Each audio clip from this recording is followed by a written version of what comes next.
নির্বাচনের পর 11 দলীয় জোট ইতিবাচক দৃষ্টিভঙ্গি দেখালেও বিভিন্ন জায়গায় নেতাকর্মীদের উপর হামলা এবং বাড়িঘর ভাঙচুর হচ্ছে বলে অভিযোগ করেছেন জামায়াতের আমির শফিকুর রহমান। শুক্রবার রাতে এক সংবাদ সম্মেলনে তিনি আরও বলেন, এর দায়ে সংখ্যাগরিষ্ঠ আসন পাওয়া দলকেই নিতে হবে।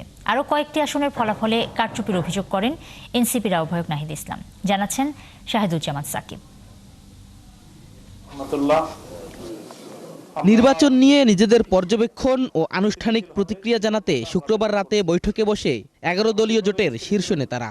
মানুষ কিভাবে নিরাপদ থাকবে সেটা নিয়ে প্রশ্ন এসেছে এবং বৈঠক শেষে রাত 9:30টায় সংবাদ সম্মেলন করে জোট নেতারা।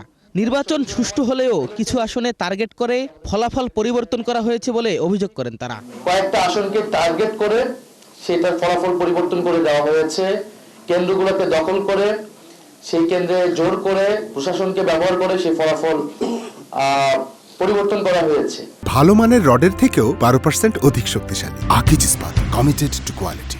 জামায়াতের আমির অভিযোগ করেন, বিভিন্ন জায়গায় 11 দলীয় জোটের নেতাকর্মীদের উপর হামলা হচ্ছে।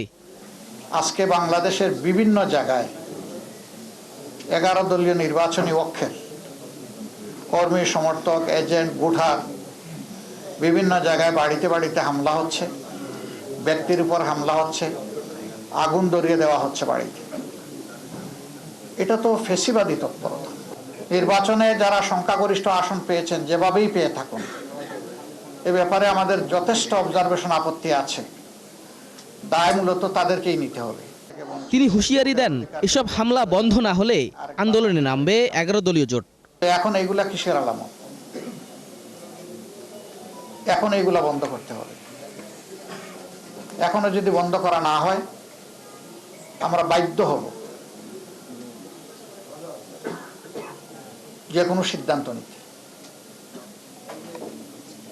এবং আমরা নিরীহ দেশবাসী যারা ভালোবেসে একটা পরিবর্তনের পক্ষে গণভোটে হা বলেছেন এবং আমাদেরকে ভোট দিয়েছেন, সহযোগিতা সমর্থন করেছেন, আমরা তাদেরকে বলতে চাই, আপনারা যেমন আমাদের সাথে ছিলেন, আগেও আমরা আপনাদের সাথে ছিলাম, আজকে থেকে আরো শক্তভাবে আমরা আপনাদের সাথে থাকব। নির্বাচনের পর কোনো জায়গায় ফেসিবাদকে পুনর্বাসন করা হচ্ছে বলেও অভিযোগ করেন জোট নেতারা। শাহিদুজ্জামান সাকিব, 71, ঢাকা।